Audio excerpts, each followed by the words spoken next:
Can a chaotic bet from 2003 actually teach us something real about modern dating? Is true romance found in the silent, suffocating longing of the 19th century? We are looking at the movies that made us laugh at our own ego and the ones that reminded us how much it hurts to grow up.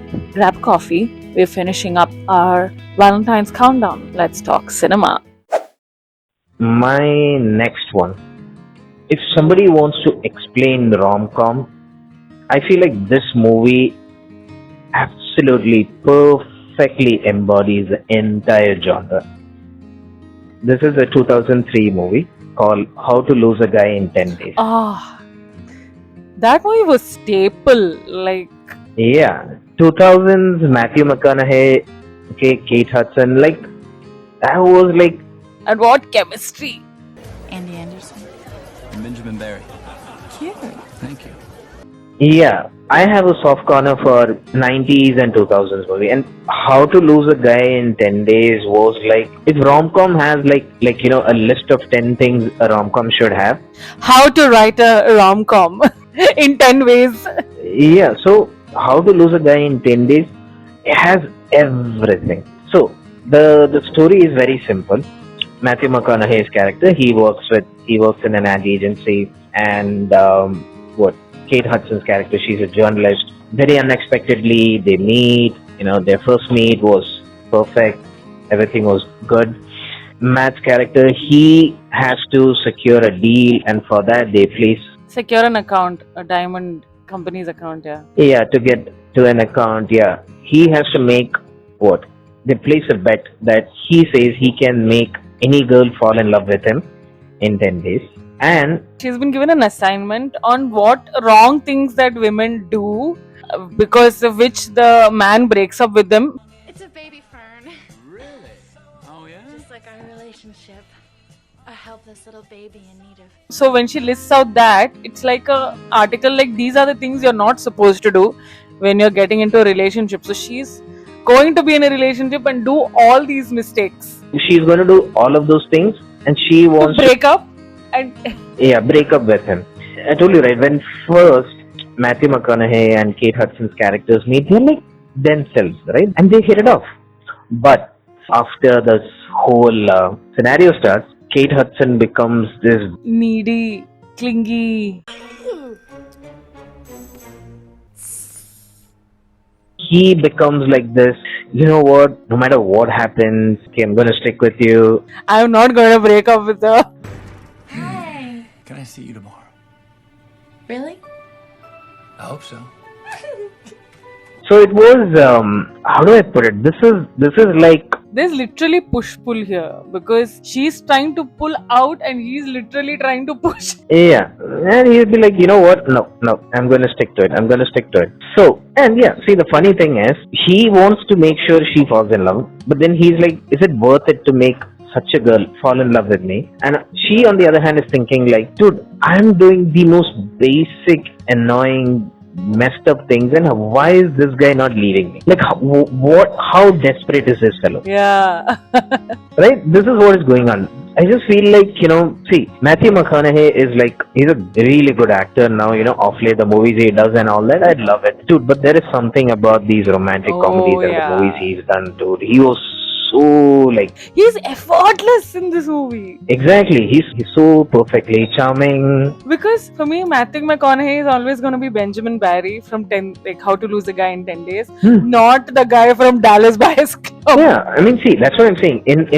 I feel like, see, of course, you can be like, like a good serious actor, pick up nice, good roles in drama and all that. Perfect. But I genuinely believe that you can do like really good movies. Absolutely no doubt about it. But if you can do like 2 or 3 like these, even rom-coms, right? You do few good ones, you're remembered for like so many years down the line. See, Tom Hanks has done Forrest Gump and Castaway and Philadelphia. Yet, I'm sure if somebody meets him, they'll be like, Sleepless in Seattle. Yeah, or and this movie, You've Got Mail, Yeah, You've Got Mail. And also, this is what, right? So, this movie, How to Lose a Guy in 10 Days, man. Oh, God. That was like staple, quintessential 2000s rom-com.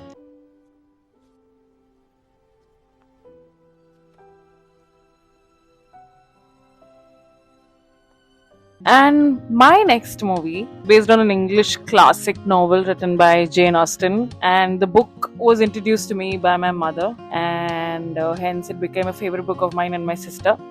It's called Pride and Prejudice. I've not seen the movie nor read the book. It's a beautiful movie. I saw the movie recently, again, like after many years. It still holds the romance, the old school British, romance set, in the 18th century England, where, again, they're like Desi parents only over there. They just want their daughters to get married, like get married, get married, get married. But the lead character, which is Elizabeth, she's the black sheep of the family. She's like, I'm not gonna just marry someone. I need to fall in love to marry, because in that era, it's just, like, no, you just marry someone who's rich for, to secure your few fortunes and future and, just give birth to their kids. That's it. So Elizabeth, she falls in love with one nobility. I mean, she doesn't fall in love with him initially. It's the same. Like, they just don't like each other at all.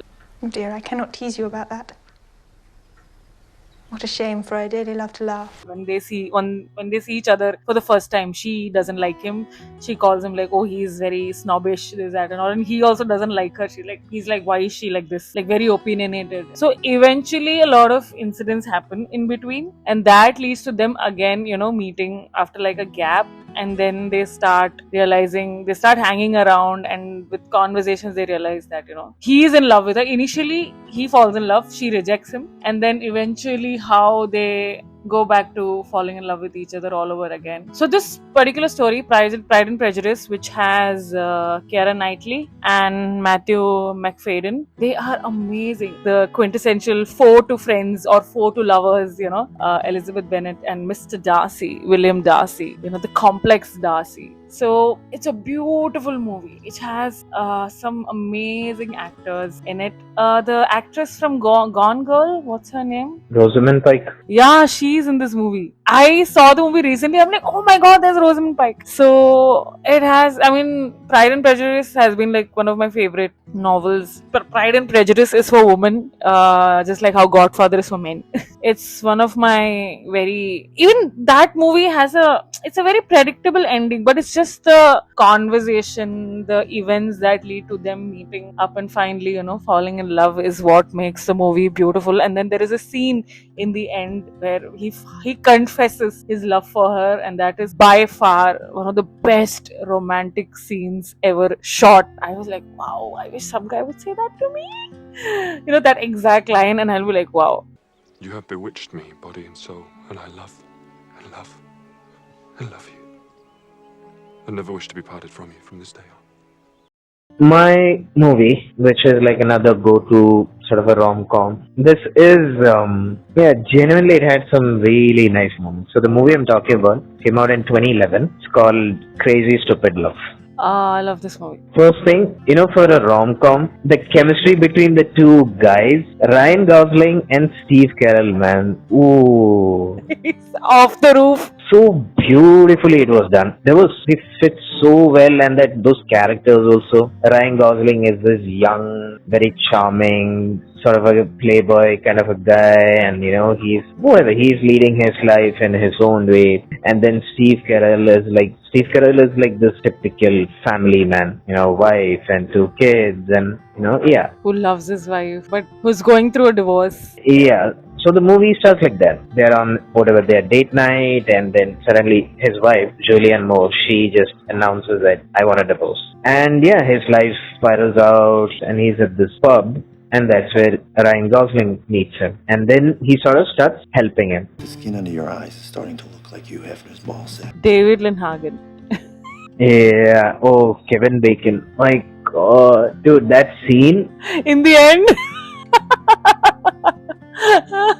Another good thing about this movie, even the subplots are so nice. It's so fun and everything. Yeah, I didn't even imagine the end, the way it ended. I was like, wow. I don't want to spoil it for those who have not seen the movie. No, yeah, we shouldn't. Yeah, but I feel like this movie, they actually played very well with the subplot, and they played it like it was like to the right, to the right amount in the proper good way they did it.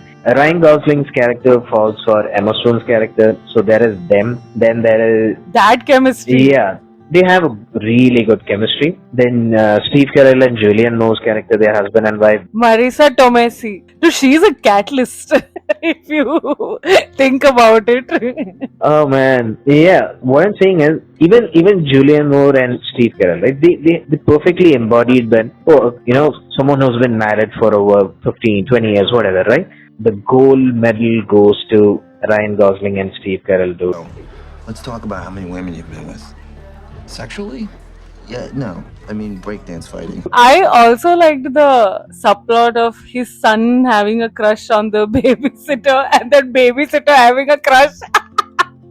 That was so nicely done. So this movie, I remember when it came out, I remember like, okay, you know what? I want to go watch something. I'm kind of bored, and then I saw, okay, there's this movie. At that point, see, Ryan Gosling, I only knew from say Notebook, and whatever few other movies he had done by then. So Steve Carell was there, and I was like, you know what? Okay, this guy is like, I've seen his movies. He's funny and all that. Let me go and watch. And this was one of those movies I could say, like, I was thoroughly like surprised, like how good this movie was. Then I will mess you up! Dad? Hal? Cal, Jessica? Bernie? come on. Saw it in theater, and I was like, you know what? Best choice. So my next movie is it's a very intense movie. It's not a romantic comedy. It's a romantic drama. It stars one of my favorite actors, Timothée Chalamet. The name of the movie is Call Me by Your Name. It released in the year 2017. I love this movie because it shows the how you feel when you have that first love, and when the first love just ends, how you feel. That whole feeling is shown so beautifully in the movie.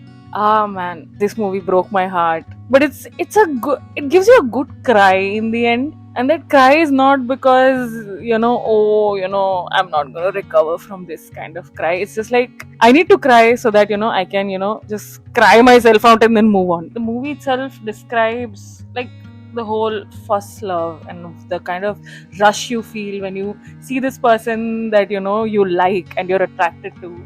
And then you start realizing that this other person is also liking me, and experiencing that, hanging out with that person, understanding them, and then realizing, okay, I'm actually falling in love. And that whole rush of first love, the first kiss, and that first touch. And it's set in Italy, and it all feels like the whole movie feels like a lazy afternoon where, you feel like, it feels like a very beautiful, lazy afternoon. The whole feel of the movie is like that. And this movie is easily one of my favorite, like number one, number two, favorite movies in the romance genre, because this movie, after a very long time, made me feel like I felt it in my gut. And I genuinely feel like people who like romance as a genre should definitely watch Call Me by Your Name. That movie, like, I don't think I can sit through that. I saw the movie once, and I don't think I can watch that movie again, because it's very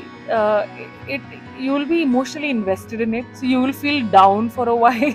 But it's a very good movie. It's a beautiful movie. I mean, beautiful is the right word for the movie. The whole acting, the whole storytelling, and the relationship with Timothée Chalamet has with his parents, and how he's trying to navigate his feelings, what he's going through. So Call Me by Your Name is my last pick. But I never had what you two have. Something always held me back. Yeah. So I have a few honorable mentions. Julia Roberts, she cannot be missed in this genre. So in honor of her, Notting Hill, Julia Roberts and Hugh Grant. So that is one. Next one is a movie which came out quite recently, a movie called Love Hard. You have to check that movie out. Then another rom-com, which I still enjoy, which I kind of still watch, is Friends with Benefit. Justin Timberlake, Mila Kunis. Yeah. So my honorable mentions, the two Tamil movies that I feel has to be mentioned in the romance genre is Maniratnam classic Alai Payade and OK Kanmani. I feel OK Kanmani is like an extended version of, Alai Payade, but it does feel like two different movies. You can see the Maniratnam charm and love in that. his style in that, and A.R. Rahman's music as well, and the actors, of course. The two Hindi movies I have in mind is Laila Majnu and Band Baja Barat. Laila Majnu is again romantic drama, but Band Baja Barat, which is Ranveer Singh's debut movie and Anushka Sharma's second movie. Band Baja Barat is a fantastic Hindi romantic comedy, and I still think Band Baja Barat still has an amazing repeat quality. The next movie is a Malayalam movie called Om Shanti Oshana. I love that movie because for the first time, a storytelling like a love story was explored from a female perspective. I love that movie because of that. And the last mention I have is not exactly a movie, but it's an episode from one of my favorite TV shows, that is Black Mirror, and the name of the episode is San Junipero. I had to mention this because people who know me know that San Junipero is one of my favorite pieces of romance I've seen on screen.